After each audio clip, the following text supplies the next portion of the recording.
it all comes down to people participating in abuse, and then that is resulting in disturbances, and that is why the world is not a paradise anymore. The story of Adam and Eve is fitting, like I was talking about at the beginning of my last talk on conquering the 9 forms of fear. The story of Adam and Eve is helpful in understanding our reality when you understand that story correctly, or when that story is told to you correctly. And just to repeat that framework again, because it's relevant to karmic feedback just as it's relevant to understanding fear, because both are actually dealing with evil. Fear is actually an internal evil, and karmic feedback is an external manifestation of disturbance originating in evil behavior. So it's dealing with the same thing, just internal versus external. But the underlying dynamic is the same, which is people aligning with evil and then that resulting in disturbance. So just to quickly bring up the issue of fear again, most people think that fear is sometimes good and sometimes bad. They don't recognize it as pure evil, and so their life is filled with disturbances because of that alignment. So it's the same in the external world. We have all of these disturbances going on, but people don't recognize that the only reason that they're happening is because of participation in evil. So that's the devil on the tree of the knowledge of good and evil, distorting that correct morality and turning it into a false morality where you think good is bad and bad is good. And then that results in disturbance. And the reason why it results in disturbance is because God created a world and reality wherein when humans do good, there is a pleasant consequence or effect to that. You could say we are rewarded for doing good, right? When you're loving and you do loving things, more peace and harmony is the result. But when you do abusive things, evil things, more disharmony and disturbance is the result.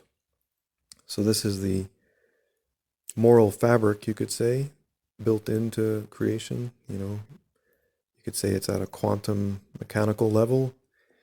There is an ethical fabric, and we can observe this within our own mind, and we can observe it externally when we, and only when we, are able to identify evil correctly. Because if you don't recognize what's actually evil and what's actually good, if you still have this false morality, you're not going to be able to make the connection between the evil and the disturbance that follows that evil. Again, with fear, if you think fear is sometimes good, or in a particular moment in your life you cling to it thinking it's good, that's just going to make your life worse. It's just going to actually add disturbance to your life. And if you're thinking there's some exceptions, please listen to my talk where I point out that, for example, the fight or flight response is not the same as the emotion of fear, etc. It's actually always a sabotaging emotion thought, has zero benefit. It's an internal evil. So, returning to karmic feedback, I'll give several examples, and I'm sure for most people, when I give these examples, the karmic feedback aspect of what I'm talking about may not seem apparent. You may think I'm just making an ethical, sort of metaphysical connection when there really isn't one. And I expect most people will have that reaction, but I'm putting this out there anyway because it is important, and there might be one or two people that see the validity of what I'm saying and will verify it in their own lives. So let's talk about a few examples of karmic feedback, which you're probably experiencing on a regular basis, probably, maybe even today, but not recognizing it as karmic feedback. So one I was just reminded of this morning was the sound of construction vehicles when they go into reverse temporarily. They have a loud beeping noise, right? So I know most people would just immediately respond, well, that's just the safety protocol. That's just a safety device. It's so that, when the vehicle's backing up, nobody gets hurt.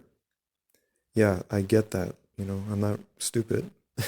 I get that that's, what is commonly perceived as just, that's all it is. But I'm saying there's a deeper reality to things than you might recognize at first glance. There's a deeper ethical reality. And this takes a kind of zoomed out meta view. You have to look at life not just as what you see on the surface, but consider the possibility that there's a deeper dimension to what you're observing in your reality and in your own mind. So, how is construction equipment, construction vehicles, making this beeping sound at all? How does it at all fit into this metaphysics, you could say? Well, the reason is that it's actually a disturbing sound, right? Again, I get that you would say, well, it needs to be loud, otherwise people wouldn't necessarily hear it. Construction workers, oftentimes are wearing earplugs, so it needs to be loud enough that they'll hear it. I get it. Again, I'm not stupid. But the point that I'm trying to make clear here is that it's a disturbing sound that actually destroys the peace of wherever it is. And if you live in any kind of urban area or any town even where construction is going on regularly, and in cities it's pretty much constant, you have this disturbing sound going on almost continuously, right? So that's not paradisical, right? We shouldn't have like disturbing sounds going on almost constantly, right? Big picture here, try and zoom out. If humans were meant to live on the earth in a paradise, would a loud beeping sound be part of that paradise? Would a continuous loud beeping sound be part of that? No. So why is it there? Is it just, it's just the advancement of civilization, it's just the Industrial Revolution and so on, it's just purely technology advancing, and this is just happens to be a form of technology that requires a loud sound? If you're thinking along those lines, I'm trying to convince you, I suppose, I'm trying to enlighten you to the deeper reality. I understand that there has been a progress in technology and all that. Again, I'm not stupid. Most people respond to what I say with responses that are just like ridiculous. Anyway, so what I'm trying to get at here is it's not coincidental that it's such a disturbing sound and that it's so pervasive in our society. So it has an unethical origin. It's not simply just a tractor. It's not just a construction vehicle. You have to understand how that construction vehicle actually came into our world and what it's tied to socially. Basically, we wouldn't have ever had a machine like that. And we certainly wouldn't have a machine like that with laws that require that it produces this sound for safety, of course. unless we had an abusive thing going on in society. That may sound like a stretch to you, but I'm sure it's accurate. So again, just try and stay with me here as I give more examples and reasoning to point out that I'm not just being unreasonable or irrational, or this is just my imagination. I'll give you another example having to do with a loud, annoying noise. Actually, another similar sound. So, right now in Ireland, there's a lot of protests going on, thankfully. I think it's a good thing there are these protests, objecting to the increase in tyranny that's been happening there, specifically medical tyranny.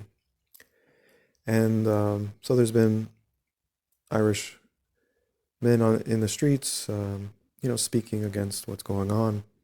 And I was watching a video recently of a man doing so, but it was very difficult to understand what he was saying or to stay focused on what he was saying, because there was this very loud and very disturbing electronic noise in the background.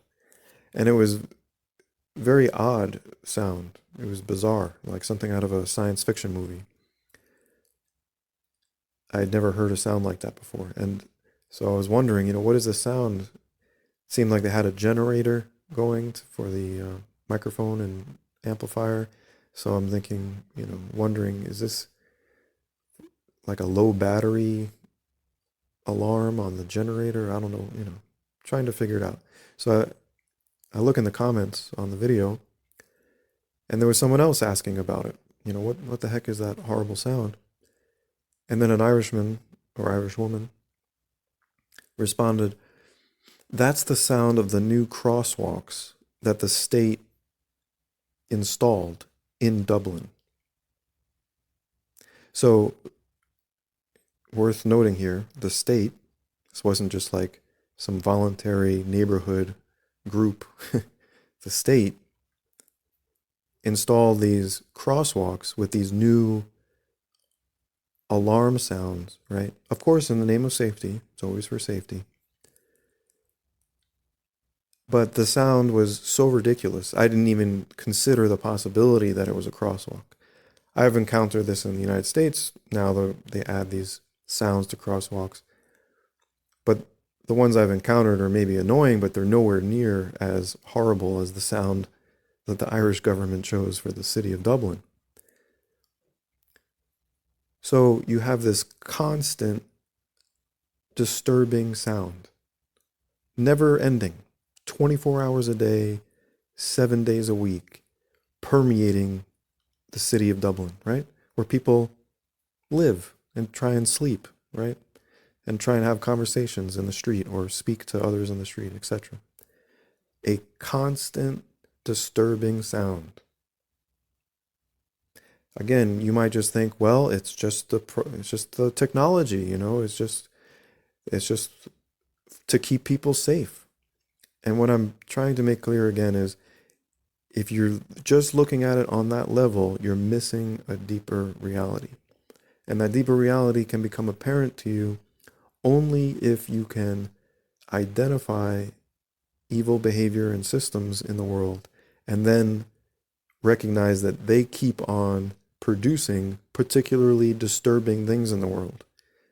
So you recognize it's not just random, there is a pattern, and the pattern being unnatural disturbances originating from abuse. That is the reality, actually, on a metaphysical level, that is apparent to any person who can think clearly enough and perceive clearly enough. So another example of a constant added disturbance to our world that makes it worse, that most people accept as normal and don't recognize, is karmic feedback. This would be the barking of dogs. So depending on where you live, you may occasionally hear barking dogs, or you may hear barking dogs on a daily basis at the least, and then you may hear them for hours at a time, or in some places it may almost be so constant. It may almost be constant. It may just be like a background noise that you just hear all the time. And I've actually been to places like that, where in South America in particular, where there's so many dogs kept on people's rooftops, kept in yards, and just stray on the street. There's so many that there's pretty much always some dog barking within hearing distance. So you're basically always hearing the sound of barking dogs. Always. Your life is just filled with that sound forever. And if you think that's just insignificant, and if you think that doesn't have any karmic side to it, you're missing a deeper understanding of reality. So you may be wondering though, well, how is a barking dog a karmic disturbance? Where is the abuse? Maybe the dog is just barking on a rooftop, which in South America, for whatever reason, is extremely common. They just keep these dogs on rooftops. Well, I know what they would say the reason is for safety, but in any case, you have the sad reality of these dogs just restrained. Their whole life has just lived on a small rooftop, and so they bark almost all the time. Pretty much anybody that walks by, they bark at, which defeats the purpose of safety, right? But I won't even get into that. Just try and stick to the metaphysics here. So the reason why the sound of barking dogs is disturbing, right? First of all, you should recognize that. Compare the sound of a barking, yelping dog to the sound of songbirds in a tree. Wild songbirds in a tree sound wonderful. They sound beautiful, right? Barking, yelping dogs, it's a disturbing sound, especially when they yelp and it's like this high-pitched. It's a disturbing sound. I know there's always going to be, one or two people that will disagree and say, oh, I don't think it's disturbing, whatever. Most sane people would agree that it's not a pleasant sound. So the reason why it's unpleasant, right? There's a reason why the sound that dogs make is disturbing and the sound that wildlife makes is not disturbing. That's not coincidental. The reason why the sound coming from the dog is disturbing is because the only reason that dog exists is because of the abuse of wild animals, which led to the existence of that domesticated animal. Dogs didn't just come out of nowhere. They're not just part of creation. There weren't dogs in the Garden of Eden, right? How did domesticated dogs come into existence? Through the abuse of wild animals, wolves in particular, right? How do you think you turn a wolf into a poodle? Through violence, through abuse. There's no non-violent way to turn a wolf into a poodle. And I understand you may not be thinking about this because you're not actually seeing the trapping of a wolf, the, caging of a wolf, the beating of a wolf, the forced breeding of wolves. You're not observing this whole process that led up to the animal that's maybe just, in your local dog shelter. But you got to think a little bit. You got to recognize things don't just come out of nowhere. And you got to have some ethical consideration. So once you do that, you can see that dogs are a manifestation or a product of abuse. And so then therefore it should be no surprise once you understand karmic feedback, that they produce a disturbing sound, right? And so you can live in a neighborhood where every day of your life is filled with a disturbing sound. Every single day of your life. And it's just taken as normal. It's just taken as part of society, right? But it shouldn't be, because it actually degrades the quality of life, right? It's noise pollution. It's a disturbance, right? We shouldn't be okay with just adding unnecessary disturbances But the reason why people are okay with them is because they don't recognize, first of all, that they are unnecessary, and they don't recognize that it is a disturbance because of its unethical origin. And that's the way God created the world. Evil produces disturbance. Okay, I'll give you some more examples. If you've gone for a walk in the woods in North America, United States in particular, through a forest, you've probably seen many neon pink or neon orange, a very bright, unnatural color, ribbons put around trees. I like nature. I've gone for many hikes in various forests, and this has been something I've encountered on a regular basis, right? Again, you may be thinking, well, it's just because they plan on cutting down the tree and they need something bright in order to see the tree. I get it. Again, I'm not stupid. I understand what the, surface level reason is, but I'm pointing you to something deeper. These pink tags in particular, most of the ones I've seen are this pink plastic tie or ribbon. A lot of times they are the state, by the way, the Forest Service, the government, which is not coincidental, which is not irrelevant, as I'll make more clear. They oftentimes will, wrap these trees with these neon pink ribbons and then basically forget about them, right? They just stay there forever. They stay there day after day, week after week, month after month, year after year, until the point where they start to degrade and eventually fall into the soil.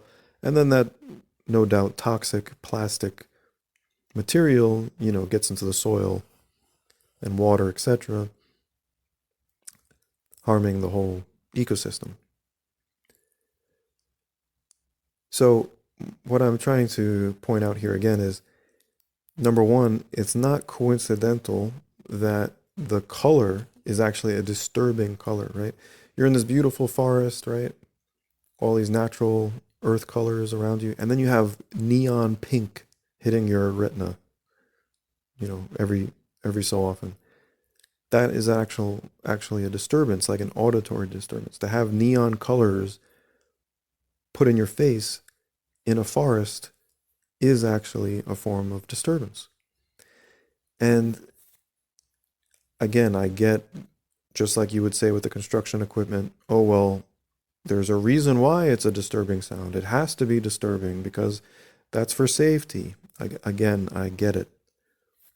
But if you're still running on that train of thought, you're not getting what I'm saying, which is that it's an example of karmic feedback where you have something disturbing in our reality that is completely unnecessary, doesn't actually have to be there.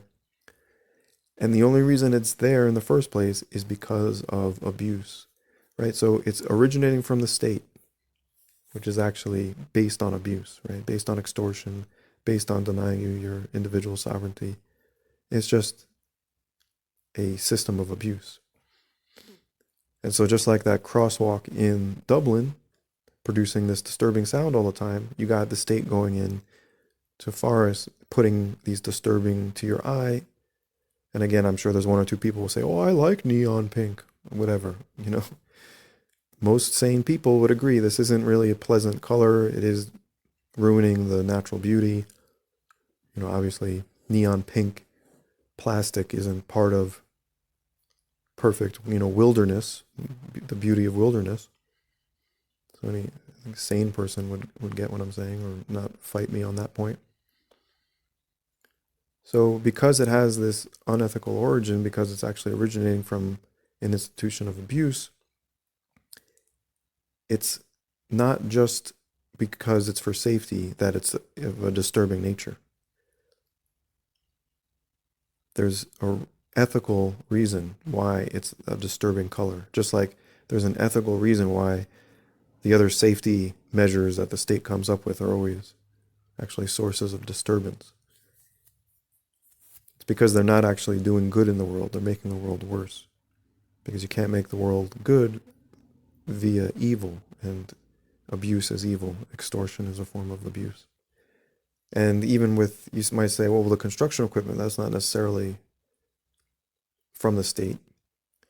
But again, oftentimes it's the state that requires that it has that disturbing sound on it, which oftentimes is completely, doesn't even hold water as far as their reasoning goes. You'll have, say a tractor in an enclosed space, with no other people around, with a fence around them, and it's moving back and forth over and over, and there's nobody around. All the other construction workers know full and well that this tractor is moving around and not to stand behind it, but yet you have that beeping noise going on constantly.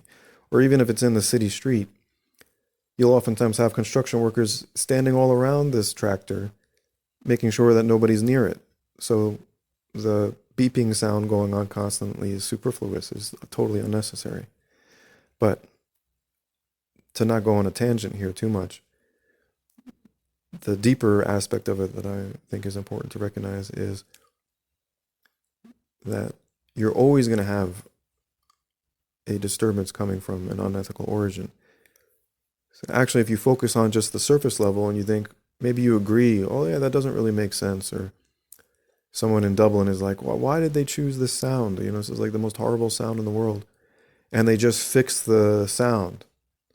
The thing is, it's actually, a disturbance is just going to pop up somewhere else because of the karmic nature of our reality, because of the way God created this world.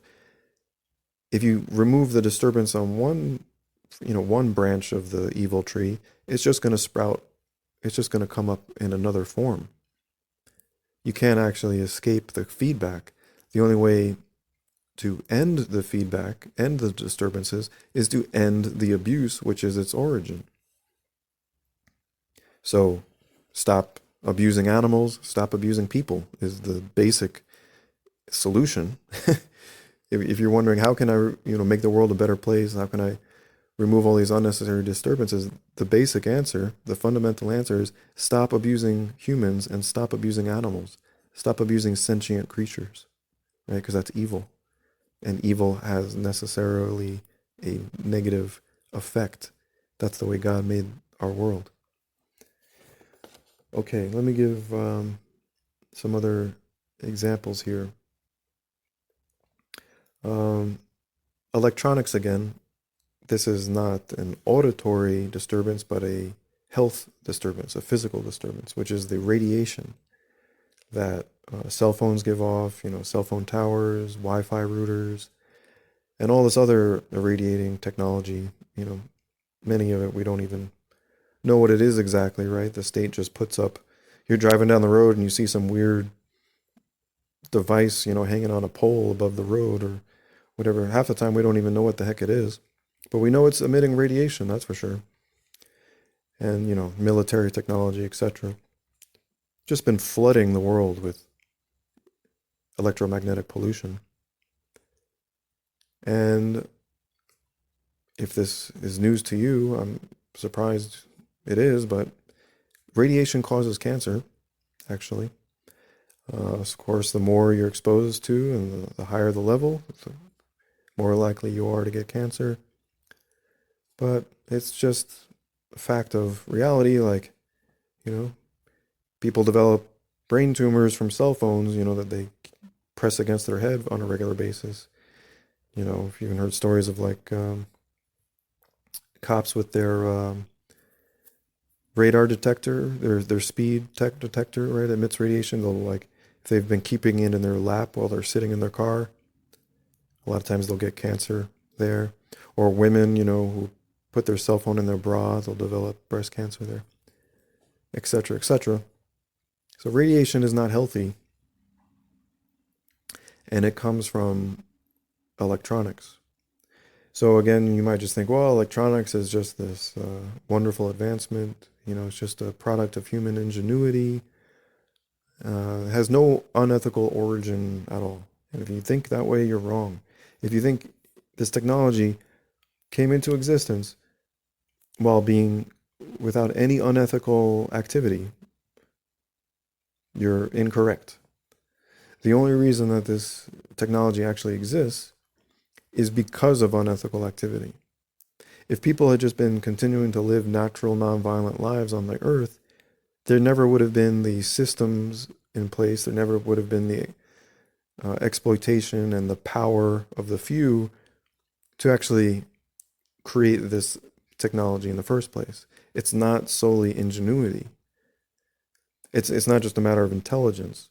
You can be the most intelligent person in the world, but unless you have a structure set up, like a corporate government structure set up that over time can continue to extract resources and time and energy from people to direct in the way you want it directed, towards developing a certain technology, that technology would never exist. You understand? If it requires basically an unethical vehicle to get there, then you would never get there without the unethical behavior. Do you understand? And that's exactly what technology like cell phones, etc., is. It's not just, again, it's not just human ingenuity. I know that's the common belief, but that common belief, like many common beliefs, like, for example, that fear is sometimes good, or that, governments are a necessary evil, or that eating animals is fine. Many common beliefs are completely wrong. So I hope you'll at least be open to the possibility of recognizing this dynamic that, for example, think of the pyramids in Egypt, all right?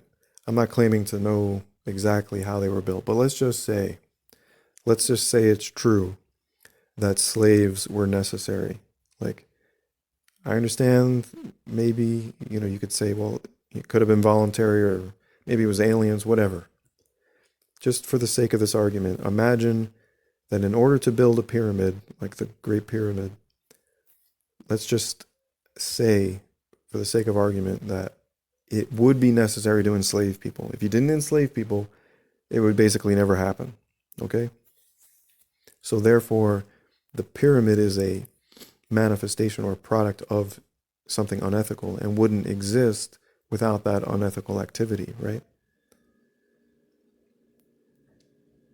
So, okay, well, I'll give a real example that is more clear. Like, let's say the old Colosseum games and fights where they would have slaves fight with one another to the death, right, for entertainment, right? They did this in Rome.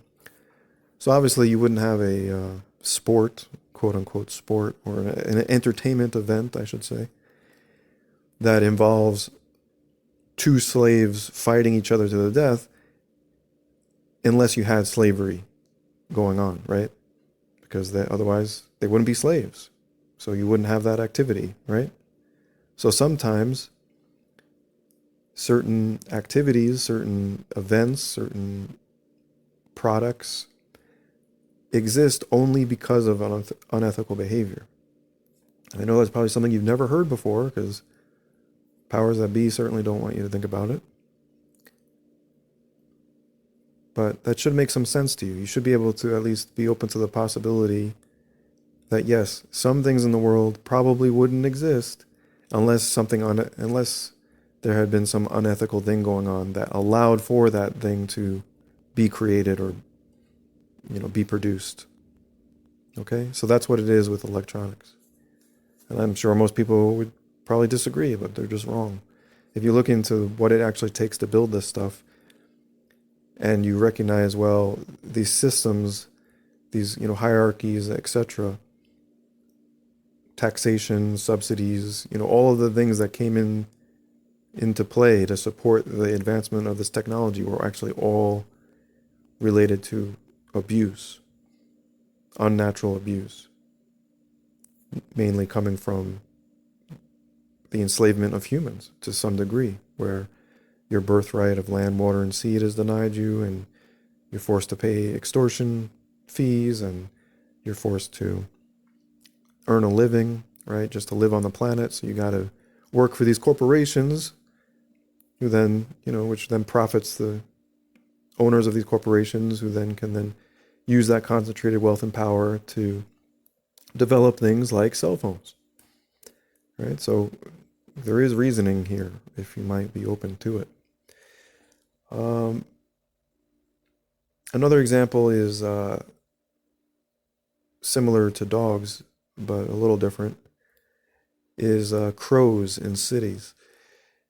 If you live in a big city, you may have noticed black crows. The population of black crows is huge, right? Like it's way above the normal, natural level. And so you have these groups of crows, interestingly called, a murder of crows is a flock of crows, right? Which, guess what? Produce a particularly disturbing sound, right? Like the sound of croaking crows is not, up there with like wonderful sounds in nature, right? It's actually associated with like, that's why you have crows in like horror movies and, Halloween stuff and all that, right? Because it's not a pleasant sound, right? And so why is it that in cities you have this particular bird who just happens to produce this particular disturbing sound becoming overpopulated, taking over the whole city?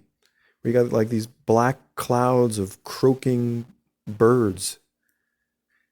Just an environmental thing, like you might think, well, it's because of, the environmental changes due to urban development and da da da da da. I get it. But if you're not recognizing the karmic feedback level of it, you're missing something huge. Why is it just in cities? It's because cities are actually, in large part, for the most part, the only reason why cities grow to the size that they do is because people are living in an abusive system, which basically requires that they live in a city to earn a living. If you're living in a beautiful homestead in the countryside, with neighbors doing the same, and you got your own land, you got your own, orchard, you got maybe a grove of avocado trees or mango trees and, lavender and rosemary and wildflowers, and you're all just like living in this pretty close to paradise situation. Why would you choose to leave that and move into some urban ghetto, to live in this tiny, crappy apartment that you have to pay for, right? And you have to work at some job you probably don't like either, right? Like, it's not all just voluntary. The reason why most people now live in cities, I believe it was 2003 or so when the transition was made from, in all of human history, most people had lived in rural areas and then it changed to urban just recently in the 21st century. If you think that's all because everybody loves cities and everybody just doesn't want to live in nature, you're wrong. It's basically because of economic pressure that pushed them into the city. They couldn't afford the property taxes anymore. That's a big one, right? There's no jobs in the country, right? Can't find work. Had to move to the city, right? That's what like millions, if not billions of people would say as to why they moved to the city. So why does that matter? Why does it matter if you can find a job in the country? Why do you need to find a job in the country? Why can't you just grow vegetables and fruits and nuts? It's because you're living in an abusive system that tells you have to pay other humans just to live on the planet. And then that funnels you into cities. And then guess what you find in the city? Tons of disturbances, including unnaturally high numbers of crows who happen to produce this awful sound, along with construction equipment, which just so happens to produce this awful sound. And that's just, scratching the surface of disturbances in cities. Right? Crime, of course, is higher, etc. And where do they want to funnel everybody? Supposedly to make the world a better place? Into cities, right? Agenda 21 or whatever the latest name on it is. Everyone move into smart cities. That's the new utopia, right? Where you're under constant surveillance and your life is just going to be controlled even more and filled with even more disturbances. well beyond just these auditory ones that I've mentioned. So that's the metaphysical, deeper level that you can observe once you have two things clear in your mind, which is what is evil, and so understanding that's abuse, and then being able to recognize things that are abusive, like abuse of animals that results in dogs, etc., or the abuse that coerces people to live in urban areas, or things originating from the state, which itself is abusive, right? Extortion. Would you be okay with your neighbor extorting you? You know, painting your house without asking you if you wanted to paint it and then demanding that you pay them? Or more clearly, are you okay with the mafia? You know, saying, well, if you don't pay us, we're going to hurt you, but we'll keep you safe as long as you keep paying, right? That's what extortion is. That's exactly what taxation is. They just throw all this political theater on top of it to make you think it's something good. So there you have it. That's a deeper understanding of our reality, and hopefully some people will find it valuable and want to actually end participation with the abuse that inevitably causes disturbances and makes our world worse. And to put just modern day terminology on what that would look like, it would be voluntary communities of sovereign veganic homesteads. So land, water, and sea being recognized as a free birthright of all humans, because if it wasn't, you'd be condoning abuse, which is what some humans having to pay other humans just to have a place to sleep on the planet is. That's abusive control. And veganic, because you wouldn't be abusive towards animals. You don't need to eat animals or enslave or exploit animals in order to be healthy. Look into vegan athletes. Vitamin B12 comes from bacteria, etc. And the veganic means vegan and organic combined. So organic because toxic chemicals are harmful, right? So you don't want to abuse the community and yourself by ingesting cancer-causing toxic chemicals. Same with GMOs. They're very dangerous. So to be nonviolent, you just keep it nonviolent. You just keep it natural, keep it free of abuse of animals, keep it free of abuse of people, which is what the sovereign is. The sovereign aspect equals non-abusive, recognizing someone is not your slave. So voluntary communities of sovereign veganic homesteads would be a return to paradise, right? At least on the social level, on the social structure level, of course. We need to obey the greatest commandments of Jesus. We need to align with God's will. We need to conquer all of this internal evil as well. Fear being a prominent example. The other 6 true deadly sins being anger, depression, sloth, craving, mischievousness, and conceitedness. I talk more about that in my other talks if you're interested. So there you have it. Karmic feedback. Not just a theory, it's a reality, and I hope you'll be open to that possibility and recognize that reality for yourself. There's going to be all kinds of examples around you pointing to the same truth that you can observe. All right, thanks for listening.